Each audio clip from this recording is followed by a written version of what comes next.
Hello and welcome to peer learning. তোমাদের জন্য যে এনভায়রনমেন্টাল আর হেলথ নিয়ে যে ক্লাসটা শুরু করেছিলাম, আজকের ক্লাসে থাকছে তোমাদের জন্য ভেক্টর বাহিত মহামারী রোগ। ভেক্টর বাহিত যেসব মহামারী রোগ হয় বিভিন্ন ভেক্টরের দ্বারা, সেই সংক্রান্ত আজকের ক্লাসে থাকছে। তোমাদের যদি ভিডিওটা ভালো লাগে তোমরা অবশ্যই ভিডিওটাতে একটা লাইক করে দিও, আর যদি তোমরা চ্যানেলে নতুন হয়ে থাকো তাহলে চ্যানেলটাকে অবশ্যই সাবস্ক্রাইব করে দিও। তাহলে শুরু করছি। দেখো, ভেক্টর বাহিত মহামারী রোগ এটা কি জিনিস? কোনো একটি বিশেষ সময়ে কোনো একটি বিশেষ রোগের কবলে যখন কোনো একটি সম্প্রদায়ে অধিকাংশ মানুষের মৃত্যু ঘটে, তখন সেই রোগকে মহামারী রোগ বলা হয়।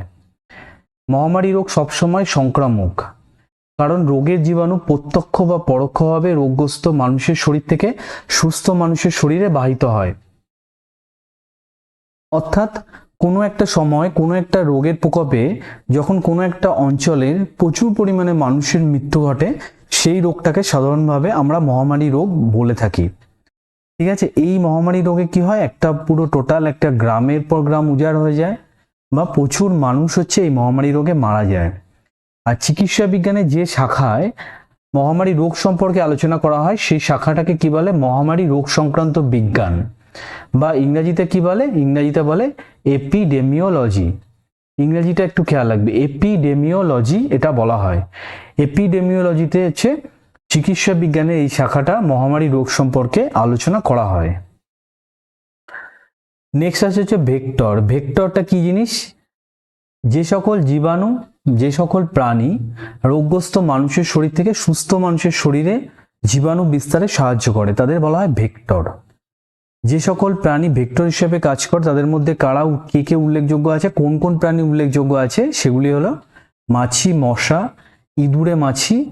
ইঁদুরে মাছি ইংরেজিটা হচ্ছে র্যাট ফ্লিস, আর একটা হচ্ছে শূকর। ভেক্টর বাহিত রোগ কি জিনিস? যে সকল রোগ ভেক্টরের দ্বারা ছড়ায়, অর্থাৎ এই যে ভেক্টরগুলোর নাম বললাম, মাছি, মশা, ইঁদুরে মাছি আর শূকর, এদের দ্বারা এরা যে রোগগুলোকে ছড়ায়, এই রোগগুলো হচ্ছে ভেক্টর বাহিত রোগ। এই রোগগুলো কি কি আছে? দেখো, প্রথম রোগ হচ্ছে মাছি। আমাদের যে মাছিটা আমরা সাধারণভাবে দেখতে পাই, যেটাকে আমরা ইংরেজিতে বলি হাউস ফ্লাইস। এই হাউস ফ্লাইস যে মাছিটা, সে মাছিটা কি রোগ ছড়ায়? কলেরা, শিশু সংক্রান্ত ডায়রিয়া, অর্থাৎ বাচ্চাদের যে ডায়রিয়া আছে সেই ডায়রিয়া, পরজীবী কৃমি ঘটিত রোগ, আমাশা, অ্যানথ্রাক্স, টাইফয়েড জ্বর, গ্ল্যান্ডার্স, এগুলো হচ্ছে এই যে মাছিটা হাউস ফ্লাইসটা এটা ছড়ায়। তারপরে হচ্ছে বেলে মাছি। বেলে মাছি ইংরেজিতে হচ্ছে স্যান্ড ফ্লাইস। বেলে মাছি ছড়ায় বেলে মাছি সৃষ্ট জ্বর, প্রাচ্যের ক্ষতরোগ, অর্থাৎ ইংরেজিটা দেখবে ওরিয়েন্টাল সোর। কালাজ্বর, কালাজ্বরের লেশমানিয়াসিস, এটা খেয়াল রাখবে, কালাজ্বর বা লেশমানিয়াসিস। কালাজ্বরের যে টিকাটা আছে সেটা তোমরা জানো যে বাঙালি বিজ্ঞানী উপেন্দ্রনাথ ব্রহ্মচারী তিনি আবিষ্কার করেছিলেন। তাহলে বেলে মাছি এই রোগগুলো ছড়ায়। তারপরে হচ্ছে টিসেস্টি মাছি, টিসেস্টি ফ্লাই। ঘুমন্ত ব্যাধি, ঘুমন্ত ব্যাধি বা ইংরেজিতে হচ্ছে স্লিপিং সিকনেস, এটা এই মাছিটা ছড়ায়। নেক্সট হচ্ছে মশা বাহিত রোগ।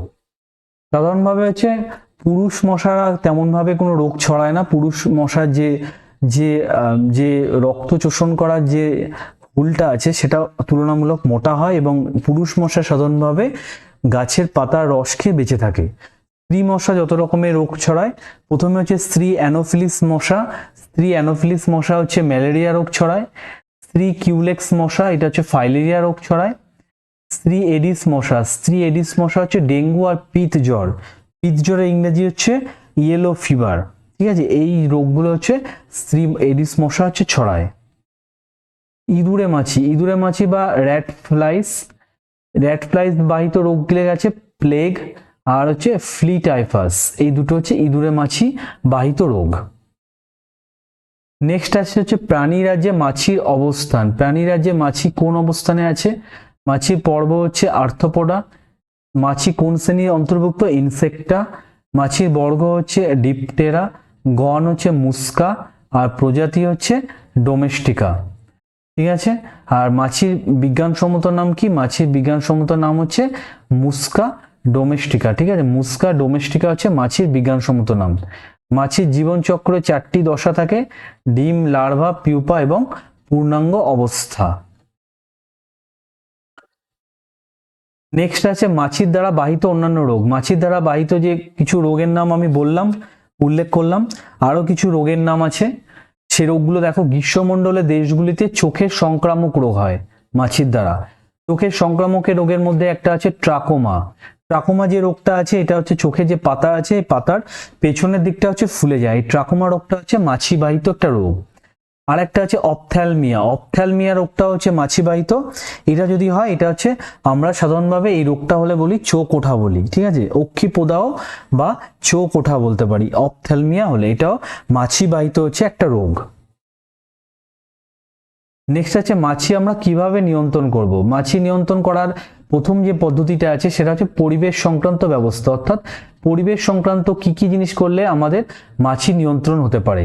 প্রথমে যে প্রাণীজ মল, গৃহে যে জঞ্জাল আছে, গার্হস্থ্য জঞ্জাল, পরিত্যক্ত আবর্জনা যথাযথ এবং নিরাপদ হস্তান্তর। অর্থাৎ মাছি যে এই জায়গাগুলো বসে যে রোগ ছড়ায়, রোগগুলো জীবাণুটা বহন করে, এই জিনিসটাকে সরিয়ে দিতে হবে। অর্থাৎ যে জায়গা হচ্ছে আমাদের বাসভূমি আছে সেখান থেকে দূরে কোনো জায়গায় হস্তান্তর বা ডিসপোজ করতে হবে।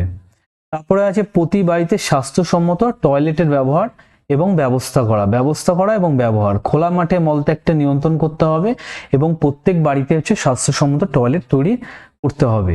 তারপর হচ্ছে মাছি সংক্রমণের হাত থেকে খাদ্যের যথাযথ সংরক্ষণ, অর্থাৎ খাদ্যকে কি করতে হবে, মাছি যাতে না বসে খাদ্যে জীবাণু না ছড়াতে পারে সেজন্য খাদ্যে যথাযথভাবে খাদ্যকে কি ঢেকে রাখতে হবে।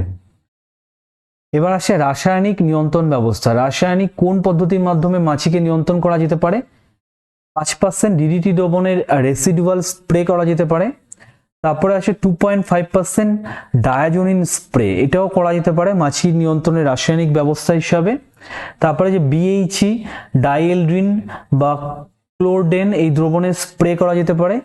তারপরে আসে চিনি এবং দুধের সঙ্গে 2% ফরম্যালিন দ্রবণের ব্যবহার করলেও মাছি হচ্ছে নিয়ন্ত্রণ করা যেতে পারে রাসায়নিক নিয়ন্ত্রণ ব্যবস্থার মাধ্যমে।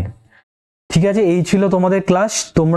তোমার ক্লাসটা তোমাদের কেমন লাগছে তোমরা অবশ্যই কমেন্টের মাধ্যমে জানিও, আর একটা লাইক অবশ্যই করে দিও। এত তোমাদের জন্য এই ধরনের ভিডিও আনছি, তোমরা একটা লাইক অবশ্যই একটা প্রাপ্য আমি মনে করি। তোমরা অবশ্যই একটা লাইক করে দিও। আর তোমাদের ভিডিওটা দেখার জন্য অনেক অনেক ধন্যবাদ।